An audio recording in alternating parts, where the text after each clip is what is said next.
안녕하십니까. 기독교 교육 리더십 연구소의 이재영입니다. 만나서 반갑습니다. 오늘은 중위권 학생과 학부모를 위한 공부법과 관리법에 대해서 한번 알아보도록 하겠습니다. 어느 순간 우리 사회와 우리 시대는 능력 위주의 사회로 참 많이 흘러가고 있는 것 같습니다. 내가 무언가를 잘하면 그만큼 누릴 수 있고, 또 내가 무언가를 못하면 또 누릴 수 없다라는 것을 이해하는 가운데 자연스레 그것들을 인정하고 차별로 받아들이는 현상들을 또 많이 보고 거기에 익숙해진 사회가 된 것 같은 생각이 많이 듭니다. 그래서 해마다 치러지는 이 입시, 그리고 해마다 우리가 학원을 다니는 학생들을 볼 때마다 전쟁으로 치러지는 이 모습들은 어쩌면 능력주의 위주의 사회, 우리 사회의 단면을 보여주는 것 같아서 저는 참 아쉽고 또 슬픈 생각이 조금씩 듭니다. 하나님을 믿고 교회 하나님 나라는 함께 누리고 먹고 마시는 나라, 그리고 그것이 기독교 정신인데, 해마다 이런 전쟁으로 치러지는 경쟁이라는 것은 참 우리가 거스를 수 없는, 또 하지만 거역하기 힘든 유혹이고 또 장애물인 것 같아서 많은 생각을 하게 됩니다. 그래서 이 중위권이라는 말을 들으면 참 인기가 없습니다. 중위권을 위한 학교, 중위권을 위한 학원, 이런 것들은 인기가 없죠. 왜냐하면 대부분의 사람들은 다 상위권, 1등, 또 위로 올라가고 싶기 때문입니다. 그래서 이 중위권이란 말을 들으면 뭔가 패배한 것 같고 뭔가 부족한 것처럼 느껴지는 것 같습니다. 아이들의 성적이 중위권일 수 있고 또 하위권일 수 있는데요. 그것은 어쩔 수 없죠. 왜냐하면 우리는 1등부터 순위를 매기는 사회이기 때문입니다. 그런데 아이들의 성적이 중위권이나 하위권이지 아이들 자체가 그런 건 아닌데, 우리는 뭔가 그 성적을 가지고 그 학생들에게 이름표를 붙이는 것 같기도 합니다. 아이들을 만나다 보면 참 씁쓸한 것이 있는데요. 학생들 가운데 스스로가 그 스스로를 그 성적에 맞춰서 자기를 평가하는 모습들을 보면서 제가 참 마음이 안쓰러웠던 적이 있습니다. 중위권 학생들은 나는 잘 못해요, 저는 부족해요, 이렇게 생각하고, 하위권 학생들은 또 다른 식으로 이야기를 합니다. 그리고 상위권 학생들은 또 자신감 있는 모습들을 보여주면서 그렇게 생활하는 경우가 있는데요. 그런 모습을 볼 때마다 아이들 자체는 상중하가 없는데 이 성적들로 아이들이 등급이 매겨지는 것 아닌가 하는 생각들도 많이 듭니다. 그런데 이 아이들은 그렇지만 성적이라는 것은 상대적으로 평가되는 항목들이 많죠. 그래서 우리는 대학을 그렇고 성적으로 가게 되죠. 상위권이 있으면 중위권이 있고 또 하위권이 있는데요.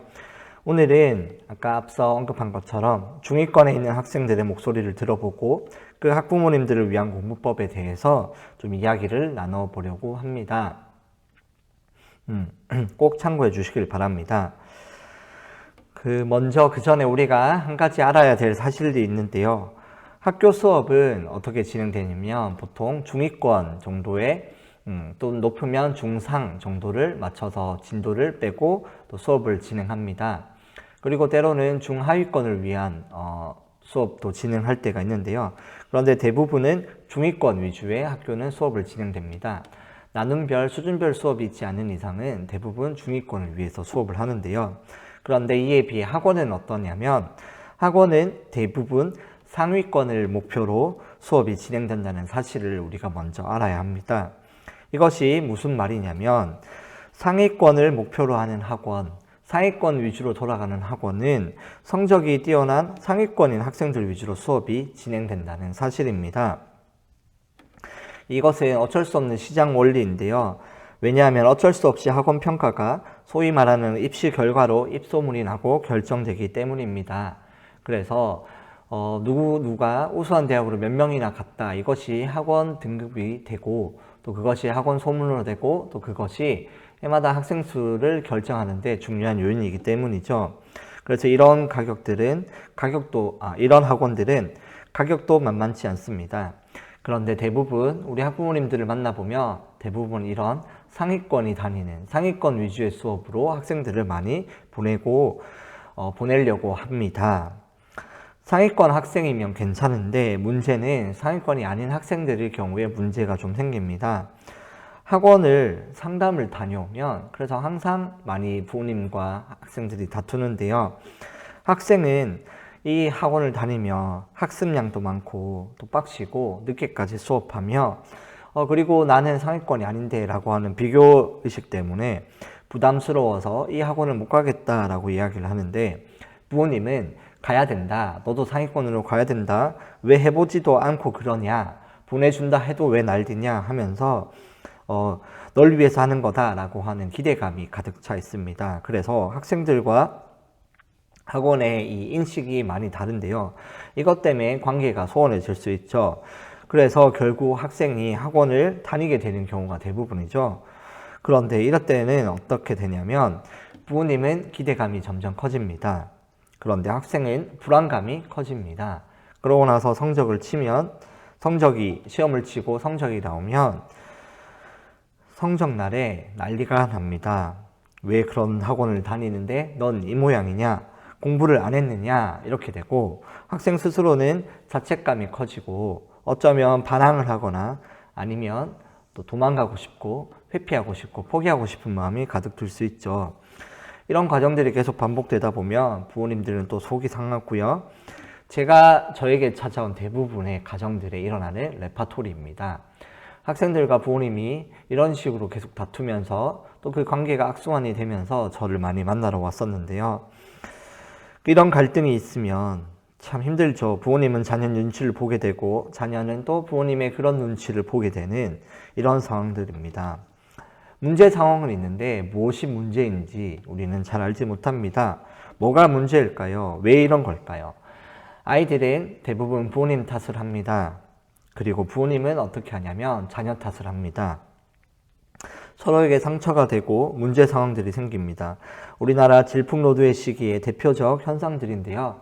이것은 아이들이 사춘기이기 때문이다. 반항심이 커서 그렇다 라고 치부하고 넘기면 참 힘든 상황이 더 연출됩니다. 악화될 뿐이죠. 그래서 이 답을 찾으려 노력하는 부모님과 자녀들, 학생들, 선생님들을 위해서 이 강의를 더 이렇게 세밀하고 또 더 자세하게 준비하게 되었습니다. 중위권 학생과 보호자를 위한 공부법, 관리법 집중하시고 잘 들어보시길 바랍니다. 자, 첫 번째 우리 1강에 대해서 들어가기에 앞서서 우리 왜 공부 이런 게 필요한지 그리고 어떤 학부모님들이 또 이 강의를 들으면 좋은지 우리가 나눠봤습니다. 그리고 들으면서 공감하는 학부모님들이 많았을 텐데요. 꼭 집중해서 보시길 바랍니다. 자, 첫 번째 들어가기에 앞서 강의를 마치고 두 번째는 강의 제목은 공부를 나도 잘하고 싶다. 이게 무슨 말일까요? 이 마음은 학생들의 마음입니다. 중위권 학생들 또는 하위권 학생들 마음입니다. 우리가 공부관리법, 공부법의 첫 번째 필요한 전제는 뭐냐면 공부를 못하고 싶은 학생은 없다입니다. 공부를 하면 누구나 다 잘하고 싶다라는 거죠. 공부를 하든 안 하든 안 했든 중요한 사실은 못하고 싶어서 못하는 학생은 한 명도 없다라는 것입니다. 즉 공부를 한 번도 안 해본 학생은 없고 잘하고 싶은데 못한 또 성적이 안 나온 학생들이 대부분이라는 것입니다. 그래서 제가 학생들을 만나서 직접 강의를 지금 코로나라서 잘 못했는데요. 몇 해 전에 막 다녀서 교회나 또 학원들 가서 얘기를 나눠보면 나는 공부를 잘한다라고 생각하는 학생들 손들어 보세요 하면은 한 명도 안 됩니다. 그런데 나는 공부를 못한다라고 생각하는 학생 손들어 보세요 하면 대부분은 손을 다 듭니다. 그러면 나는 공부를 한 번도 안 해봤다라고 생각하는 사람 손들어 보세요 하면은 한 명도 손을 들지 않습니다. 그러면 나는 공부를 했는데 잘 안 된다라고 하면은 대부분 손을 듭니다. 그러니까 학생들의 입장은 어떤 거냐면 내가 공부를 잘하고 싶은데 성적이 안 나온다. 이것이 좀 핵심입니다. 너는 왜 못하니? 라고 말을 할 때 학생들 중에 대부분은 누가 제일 답답하냐면 그 성적이 안 나오는 그 학생이 제일 답답하다라는 것입니다. 처음에는 아무 생각이 없다가도 성적을 알게 되면, 내 수준을 알게 되면 무섭고 두렵게 될 때가 있습니다. 그리고 이렇게 내가 공부를 하는데 안 나온다라고 되면 너는 똑똑하지 못해, 너는 공부를 못하는구나 라고 하는 낙인이 찍히는 것에 패배감, 실패감을 우리 아이들이, 학생들이 경험을 하게 됩니다. 그래서 이것이 지속되면 어떻게 되냐면 시험 공부를 안 하거나 회피를 하게 됩니다. 못해서 또 해도 안 되는, 또 똑똑하지 못한 인식들로 기억되는 것보다는 차라리 안 하고 반항하고 혼나기를 택하는 아이들이 생겨납니다. 그런 학생도 많이 만났습니다. 그런데 여러분, 부모님이나 선생님들 보시면 꼭 기억해야 될 것이 뭐냐면 학생들의 속마음은 좀 다릅니다. 공부를 열심히 했든 안 했든 간에 또 공부에 성적이 안 나오는 그 친구들, 중위권 이하, 중위권 학생들은 대부분 그 마음속에는 잘하고 싶다라는 마음이 있다라는 것을 기억하시길 바랍니다. 그래서 동기부여를 한다면 너도 잘하고 싶잖아, 너도 할 수 있어 라는 이야기를 많이 해주면 좋은데요. 학생들이 만약에 이 강의를 본다면 나도 공부하고 싶다, 나도 잘하고 싶다라는 이 마음을 먼저 잘 지켜가시길 바랍니다. 이것이 공부를 중위권 학생들을 위한 공부관리법 첫 번째입니다. 나도 공부 잘하고 싶다, 나도 하고 싶다, 내가 못해서 못한 게 아니다, 했는데 안 된다, 이 사실을 먼저 인정하고 여기에서부터 출발하는 것이 바로 첫 번째 걸음입니다. 자, 다음으로 공부관리법 두 번째를 살펴보도록 하겠습니다. 이 두 번째의 핵심 포인트 키워드는 뭐냐면 바로 인정과 공감입니다. 인정과 공감하기. 생각해 볼 수 있습니다. 공부법에서 웬 인정과 공감이냐고요? 여러분 한번 꼭 생각해 볼 필요가 있습니다. 앞서 우리가 말했던 성적을 못 받고 공부를 못한 경우를 한번, 그 학생의 입장을 한번 생각해 봅니다. 성적을 못 받고 공부를 못한 학생이 선택할 수 있는 길은 크게 두 가지인데요. 뭐냐면 포기하고 회피를 하거나, 아니면 두 번째는 다시 도전해서 한 번 더 해보는, 도전하는 방법, 이 두 가지가 있습니다. 그러니까 내가 열심히 했는데 잘 안 됐을 때 어떤 선택지가 있냐면 다시 도전하는 방법, 그리고 회피하는 방법, 이 두 가지가 있죠. 그런데 수학의 경우 수포자가 어마어마하게 많죠. 저는 수학과를 졸업했는데요. 그래서 수학 포기자, 수포자가 많은 이 현실이 참 아쉽습니다. 그런데 왜 수학을 도전하는 선택보다 포기하는 학생들이 많냐 이겁니다. 그러니까 아까 다시 성적을 이렇게 공부를 하고 열심히 했는데 성적이 잘 나올 수도 있고 잘 안 나올 수도 있죠. 그런데 했는데 잘 안 나왔을 때 어때요? 다시 도전하는 학생이 있는 반면에 포기하는 학생이 있다는 거죠. 그런데 우리나라의 많은 중위권 이하 학생들은 포기하거나 회피하거나 아니면 그냥 안 하는 경우가 많다라는 것입니다. 이게 왜 그럴까 한번 생각해 보면 좋겠습니다. 여기에는 아까 첫 번째 말했던 부정적인 경험들이 있기 때문입니다. 어렵고 실패하고 잘 안 되고, 그리고 그러한 낙인들에 대해서 다시 내가 평가받는 것 같아서 두려운 마음이 있기 때문입니다. 상위권 친구들 중에서는 있긴 있지만 중위권부터 그 이하 학생들 중에서는 대부분 공부를 생각할 때 이런 부정적인 경험들, 실패, 어려움, 또 무서움, 두려움, 이런 것들을 먼저 떠올리게 된다라는 것입니다. 그래서 이러한 감정들, 이러한 낙인들, 이러한 시선들 때문에 더 다시 도전하는 것을 망설이게 되는 겁니다. 그래서 막 학생들 중에 생각을 합니다. 뭐 어차피 그렇게 시간 투자하는 것보다 안 하는 게 훨씬 좋아요. 뭐 이런 이야기를 하는 거죠. 그래서 제일 쉬운 방법이 포기입니다. 머리를 해보니 이거에서 안 될 거 뻔하니까 해서 그냥 시간 또 날릴 것 같고 효율도 보려고 이래서 도전을 하지 않고 접는 거죠. 그런데 참 요즘에는 그런 게 많이 있는 것 같습니다. 그런데 학생들이 이렇게 포기하는 것에는 학생들 스스로의 문제도 있지만 또 학부모들의 대응법도 한번 생각해 볼 필요가 있습니다. 제가 보기에는 조금 아쉬움이 있는 부모님들이 많았습니다.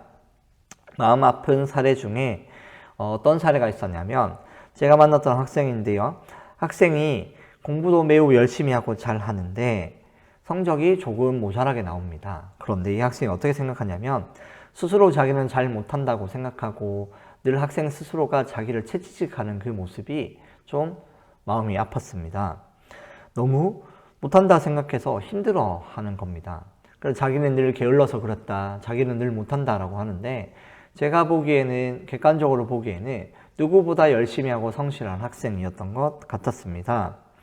그런데 이것을 자세히 보니까 부모님이 약간 인식이 아쉬움이 있었습니다. 그래서 제가 그 부모님께 아이가 열심히 하고 하는데 자신감이 부족한 것 같습니다. 그래서 칭찬도 좀 해주시고, 또 괜찮다, 조금 못해도 괜찮다, 이런 이야기들 조금만 해주면 이 친구는 마음의 여유를 갖고 더 열심히 도전할 친구입니다. 그러니 그러한 것들을 좀 부탁드립니다 라고 했더니 부모님이 어떻게 말씀하셨냐면, 아니, 이 정도도 못 해내고 그러면서 그것이 무슨 공부입니까? 선생님이 그렇게 나약하게 다 대해주니까 아이 성적이 그렇게 안 나온 거 아닙니까? 라고 하는 제가 대답을 받고 황당했던 적이 있습니다. 그런데 그게 뭐 어떤 거냐,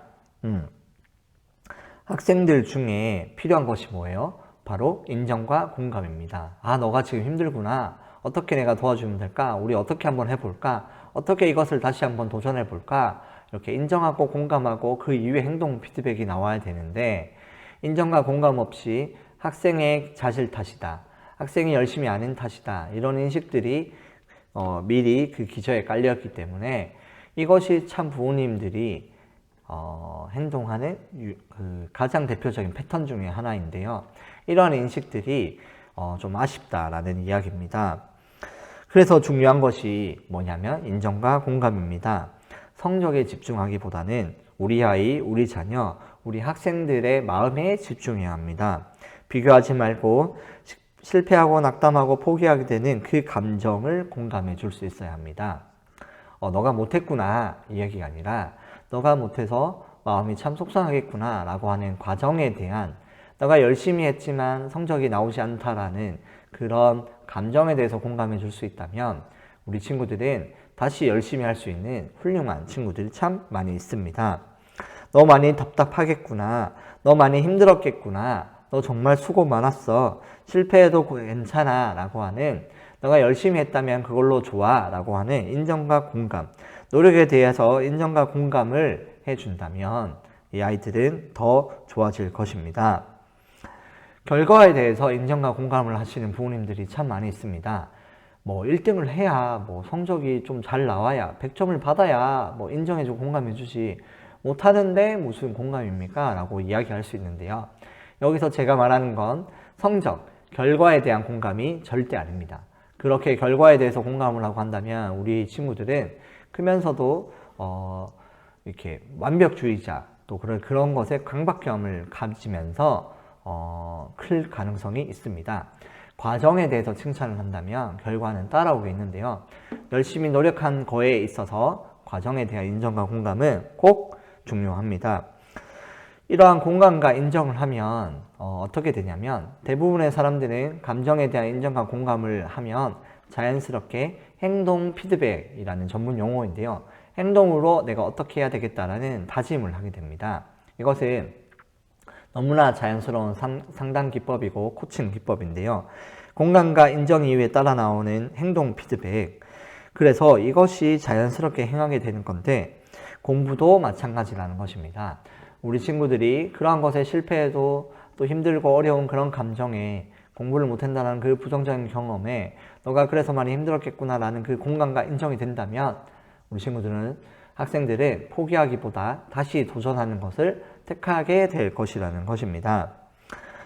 한편 우리 청소년들도 그렇고 어른들도 그렇고 부모님들도 그렇고요, 우리가 커가면서 늘 실패와 어려움은 경험하게 되는데요, 이러한 부분에서 실패와 어려움이 있을지라도 좌절하지 않고 도전할 만한 여유가 있는 학생들이라면, 지금은 좀 못해도 비록 중위권이라도 실력은 또 쌓으면 되니까 언젠가는 훌륭한 학생이 되지 않을까, 이런 생각을 해봅니다.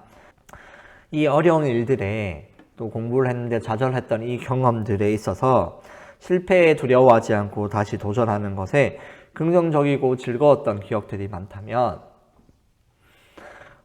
우리나라에 수학 포기자가 없어질 텐데 라는 생각도 많이 하게 됩니다. 이런 학생들이 되는 것에 있어서 여러분들 부모님들이 신앙적으로 사랑으로 보듬어주고 인정해주고 공감해줘야 할 이유가 있습니다. 꼭 실천하면 좋겠습니다. 그 다음 세 번째를 살펴보겠습니다. 세 번째의 키워드는 성적이 낮을수록 맞춤형이 필요하다라는 것입니다. 뭐라고요? 성적이 낮을수록 맞춤형 공부법이 필요하다입니다. 공부법에는 정형화된 방법들, 그런 틀들이 어느 정도 있습니다. 그러니까 공부를 오래 했던, 공부의 정도의 길을 걸어서 어느 정도 성과를 많이 이뤘던 사람들은 공통적으로 해당되는 특징들이 있습니다. 그래서 그런 것들이 그 공부 잘하는 노하우라고 해서 책들이 많이 나오는데요. 그런데 이런 것들은 뭐라고 해야 할까 좀 생각을 해보면 참고를 할 수는 있는데 대부분이 상위권 학생들을 위주로 쓰여진 것이 참 많이 있다는 것입니다. 물론 성적을 상위권을 받기 위해 상위권 학생이 하는 것들을 따라 해야 되는 것도 맞는데요. 그런데 이 우리 중위권 이하 학생들 중에서는 이것을 적용하고 따라하기에는 어려움이 많이 있습니다. 그래서 이 책들을 아무리 보더라도 부모님들이 보지만 아이들에게, 학생들에게 시켜도 학생들이 안 되는 이유를 한번 생각해 보면 좋겠습니다. 대부분은 그것을 적용하기에 어려움을 느낍니다. 그래서 실패로 끝나는 경우가 많은데요. 그러면 어떻게 해야 할까 생각해 볼 필요가 있는데 여기서 필요한 것이 바로 맞춤형입니다. 이 공부법이 잘못된 것이 아니라 이 공부법을 어떻게 적용해야 하는지, 나에게 어떻게 맞추어야 되는지를 생각해 봐야 되는데 그 부분에 있어서 우리 중위권 학생들, 중하위권 학생들은 어려워한다는 것입니다. 그래서 이 맞춤형인데요. 맞춤형이 필요하다. 그래서 이 맞춤형이라는 것을 잘 이해하는 단어는 어떤 거냐면 바로 개성입니다. 개성.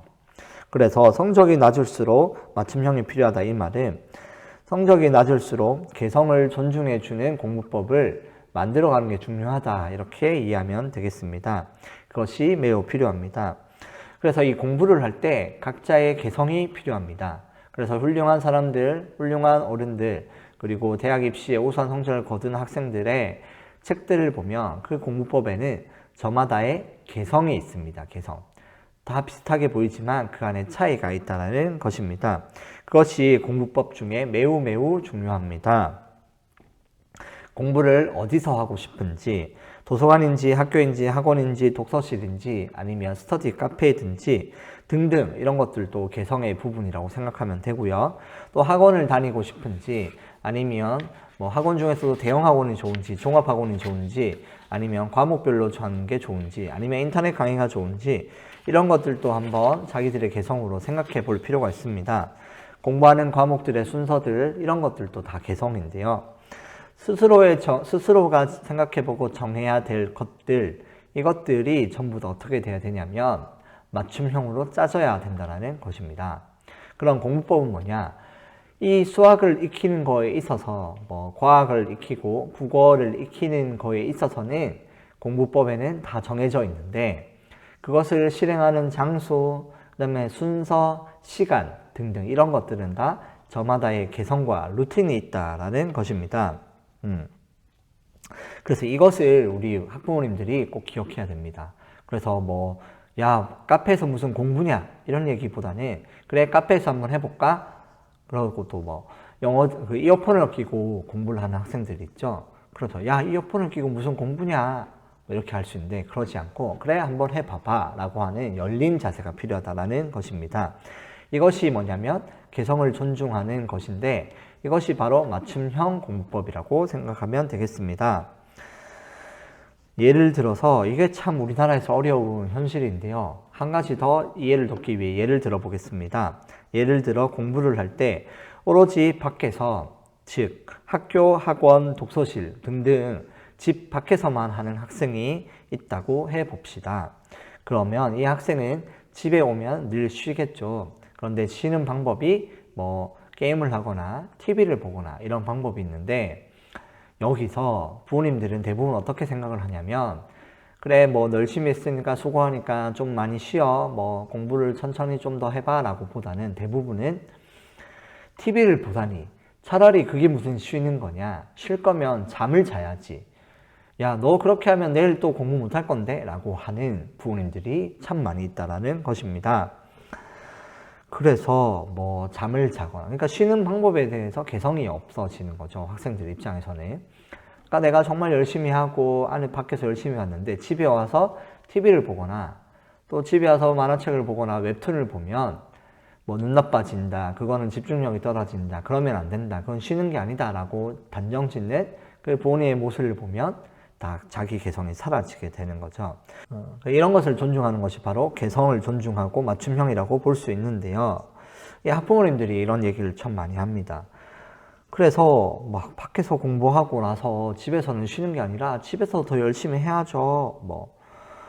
진짜 너무 답답하다 이런 얘기를 하고, 학원도 보내주는 건 다 보내주고 하는데 뭐 그러니까 성적이 안 나오는 거 아닙니까? 라는 이야기를 진짜 많이 저에게 상담을 털어놓는데요.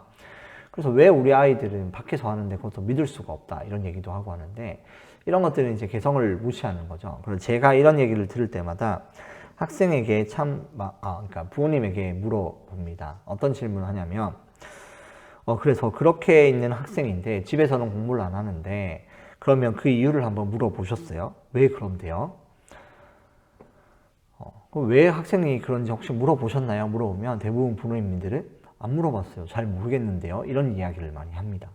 그런데 그것은 뭐냐면 부모님이 자기의 잣대로, 본인의 잣대로 아이들을 평가하고 바라보고 있다는 거죠. 여기서 맞춤형은 누가 중심이냐면 바로 아이 중심으로 가는 것이 맞춤형 공부법이라고 할 수 있습니다.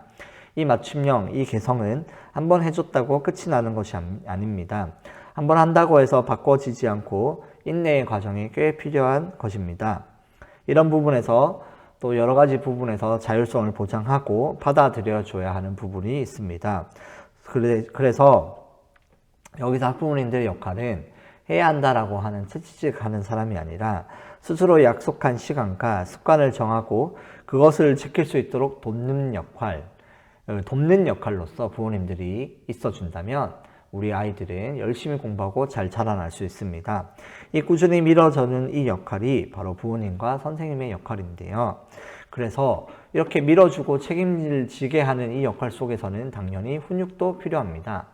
그래서 어떤 부모님들은 저는 뭐라도 안 하고 화를 낸 적도 없는데 너무 풀어준 거 아닙니까? 라고 고민됩니다 라고 할 때 본인이 아이들과 대화를 하면서 맞춤형에 대해서 그렇게 약속을 했다면 그 약속을 어기는 거에 있어서는 질타를 하고 책임을 묻는 훈육도 필요하다라는 이야기를 저는 꼭 하는데요.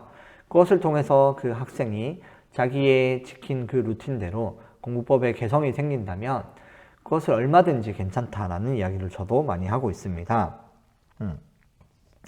그래서 이 강의를 학생들이 본다면 학생들 스스로도 여러분 개성 있는 자신만의 공부법을 찾으려고 애쓰길 바랍니다. 필기를 할 때 정석과 또 노트로 한번 만들어 보고 또 여러 가지 공부법에 대해서 생각해 보고 또 과목에 대한 시간도 내가 한번 정해 보고, 그리고 또 중요한 것이 있는데 일기도 쓰고 오답 노트도 꼭 만드는 이런 습관들을 들이면 참 좋겠습니다. 그리고 자기 성찰 노트도 한번 작성해 보고 매일매일 일과를 한번 점검해 보는 시간도 가지면 좋습니다. 이렇게 통하여서 여러 가지 방법들, 내가 스스로 정해야 되는 것들을 찾고 그것을 실행해 본다면 어느 순간 자기만의 공부법이 개성 있는 공부법이 형성되어 있을 것입니다. 이런 부분에서 자신만의 개성이나 맞춤형에 대한 확고한 무엇인가가 없다면 꼭 스스로 학생들 여러분 생각해 봐야 합니다. 이러한 것들을 찾다 보면 여러분의 인생에서도 또 여러분의 과정 속에서도 특별한 개성이 분명히 될 것이고 공부가 즐겁게 될지도 모릅니다. 공부의 정도는 누구나 걸을 수 있는데 여기에는 노력이 필요합니다. 그런데 저마다의 방법으로 이 정도를 걷는 것이니 여러분들도 꼭 생각해 보고, 그리고 이 강의를 보는 부모님들도 이 자녀들을 좀 믿어주시고 또 충분히 정도를 걸을 수 있는 훌륭한 학생들이니 그렇게 지지하고 또 그렇게 맞춤형으로 공부를 진행하시길 바랍니다. 네, 지금까지 세 가지 공부법에 대한 그 인식들을 살펴봤는데요. 그 중에 첫 번째는 뭐였습니까? 첫 번째는 바로 누구나 공부를 잘하고 싶다. 공부를 못해서 못한 학생은 한 명도 없다라는 것이었죠. 그래서 두 번째 우리가 기억해야 될 건 뭐예요? 공부를 하기 전에 뭐 인정과 공감. 그렇죠. 이 부모님들은 학생들이 열심히 했다라는 것, 선생님들은 학생들의 노력에 대한 분명한 칭찬과 인정과 공감, 그리고 그 패배감, 실패감에 대해서는 인정하고 공감해 줘야 한다는 것입니다. 여기에서는 채찍이 필요하지 않습니다. 네, 너가 더 열심히 했어야지 라고 말하는 건 단순간에는 효과가 있을지라도 결국에는 이 부정적인 효과로 인해서 그 학생은 공부를 생각하면 억울하고 분노가 나고 하기 싫고 이런 부정적인 감정들이 생겨나기 때문에 그것은 좋은 방법이 아닙니다. 도전을 하는 것이 즐겁게 되려면 그 과정들에 있어서 칭찬과 그런 것들에 있어서 인정이 꼭 필요하니 여러분들 꼭 기억하시길 바랍니다. 학생들 여러분들도 이 인정과 공감에 대해서 스스로가 스스로를 인정하고 공감하는 연습을 많이 하면 좋겠습니다. 세 번째가 뭐였죠? 세 번째는 바로 성적이 낮을수록 맞춤형이 필요하다. 여기에서는 자기만의 개성이 있어야 된다라고 했죠. 이런 것들을 한번 세 가지를 생각해 보면 좋겠습니다. 부모님 또 아이도 모두 회복이 필요한 상황들이 많이 있습니다. 중위권 이하 가정들이 많이 그렇습니다. 아닌 부분도 있지만 대부분의 중위권의 아이들은 마음이 우울하거나 또 패배감이 있거나 하는 친구들이 참 많이 있습니다. 대부분 학생들이 성적에 조금이라도 신경을 썼던 학생들은 상처를 가지고 있습니다. 해도 안 돼서 낙심하거나 미래에 대해서 불안하거나 스스로에 있어서 자신감이 없거나 등등 이런 마음들이 있죠. 그리고 이것을 지켜보는 부모님들에게도 마음에 상처가 남습니다. 힘이 듭니다. 그래서 이로 인해 서로에게 관계도 힘들어지는 상황으로 악화되기도 합니다. 여러분, 앞에서 말했던 이 세 가지를 잘 기억하시길 바랍니다. 이 세 가지를 한 가지로 이야기를 하면 그것을 뭐냐면 바로 결과보다는 과정을 생각하며 마음을 살피는 일이 더 중요하다는 것입니다.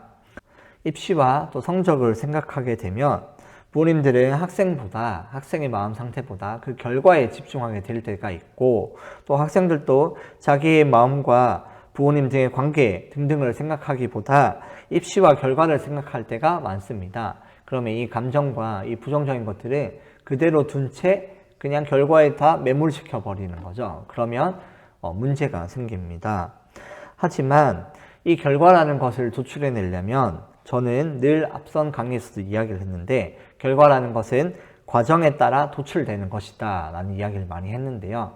그래서 이 결과라는 것은 이 결과를 위해 모든 것을 없애는 것이 아니라 과정이 순탄하다면 결과는 따라오게 된다라는 생각을 하면서 여러분 이 과정에 살피고 보완하고 만들어야 합니다. 그래서 마음을 살피는 일이 정말 중요하다는 것, 중위권 이하 학생들은 무조건 중요하다는 것을 기억하시길 바랍니다. 청소년 과정에서 부모는 자녀에게 동반자입니다. 그러니까 부모님이 자녀에게 잔소리하는 사람이 아니라 동반자가 되도록 애쓰면 좋겠습니다. 함께 지지하고 때론 격려하고 돕는 그러한 동반자입니다. 이러한 부분들이 부모님이 가능해진다면 학생들은 보다 더 훌륭한 어른으로 성장할 수 있을 것입니다. 그래서 부모님들은 자녀들의 마음을 살피는 연습들을 많이 하기를 바랍니다. 그리고 대화도 많이 하시길 바랍니다. 대화를 하다 보면 늘 싸움으로 끝나는 경우가 많은데요. 그것은 늘 결과에 대한 이야기를 물어보기 때문입니다. 성적 어땠어? 공부 많이 했니? 라는 대답들은 하다 보면 싸움이 날 수밖에 없는 대화입니다. 대화가 늘 끊기고 대화하기가 어렵다면 교구를 이용해 보면 좋습니다. 마인드노크나 또 솔라리움 같은 카드들, 또 스토리 카드들이 있는데 그러한 감정 대화를 할 수 있는 카드들을 좀 보면서 서로 게임처럼 자신의 진솔한 이야기를 하는 거에 힘쓰는 부모님들이 되면 좋겠습니다. 그렇게 하다 보면 당장은 모르지만 시간이 지나면 부모님의 마음과 사랑을 헤아려서 성숙한 인격체가 되며 중위권보다 더 열심히 비록 성적은 중위권이지만 그 아이는 특 등급의 아이로 바뀔 수 있습니다. 그리고 이 부모님뿐만 아니라 학생 여러분들도 생각해야 합니다. 부모님은 나의 적이 아니라 조력자, 보호자입니다. 그리고 공부라는 것은 결국 남이 해주는 것이 아니라 스스로 하는 것입니다. 학생들 가운데 포기하는 학생들 중에서는 회피성 학생들이 많습니다. 이것 때문에 못했다, 저것 때문에 못했다, 나는 할 수 있는데 부모님 때문에 할 수 없다, 하기가 싫다 라는 학생들, 그런 마음을 접고 자리에 앉기를 바랍니다. 그리고 아무리 좋은 환경, 좋은 부모님 등등이 있어도 결국 공부하는 것의 결과는 나의 몫이다 라는 것을 기억하시길 바랍니다. 그것을 해내는 것은 학생 여러분들의 몫입니다. 공부도 마찬가지. 여러분 스스로의 개성을 찾는 노력, 그리고 스스로가 여러분 지식을 쌓는 노력 등등을 쌓아서 이런 자세들을 여러분들이 갖추어서 결과를 도출해내는 것에 애쓰시길 바랍니다. 그래서 이것을 꼭 기억해서 더 훌륭한 학생들로 자라나면 좋겠습니다. 이 마음을 살피는 일은 교회에서 참 중요한 부분입니다. 우리 선생님들이 보고 계시고 학부모님들이 보고 계시면 꼭 기억하시길 바랍니다. 학생들 가운데 이 입시의 전쟁 속에서 아까 앞서 말한 것처럼 능력 위주의 사회로 가는 이 세계에서 능력이 아니다. 너는 스스로가 존귀하고 스스로 자체가 이미 벌써 훌륭한 존재다라고 이야기해 줄 수 있는 곳이 세상에서는 점점 없어지고 있습니다. 다 등급을 매기고 그 등급이 마치 나의 인생이 결정되는 것처럼 느끼는 우리 학생들에게 복음으로 말미암아 또 하나님의 이름으로 말미암아 너는 그런 존재가 아니야.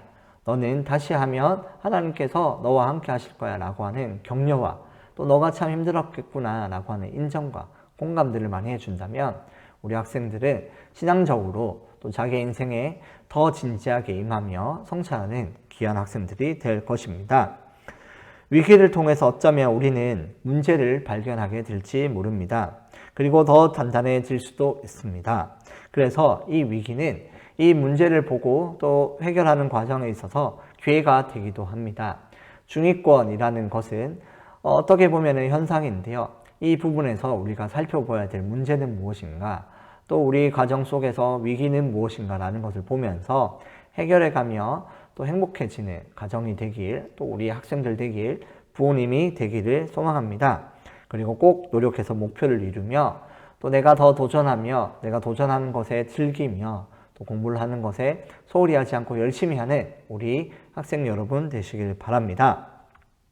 이상 수서한 교사들의 이재영 연구원이었습니다. 강의 마치도록 하겠습니다. 감사합니다.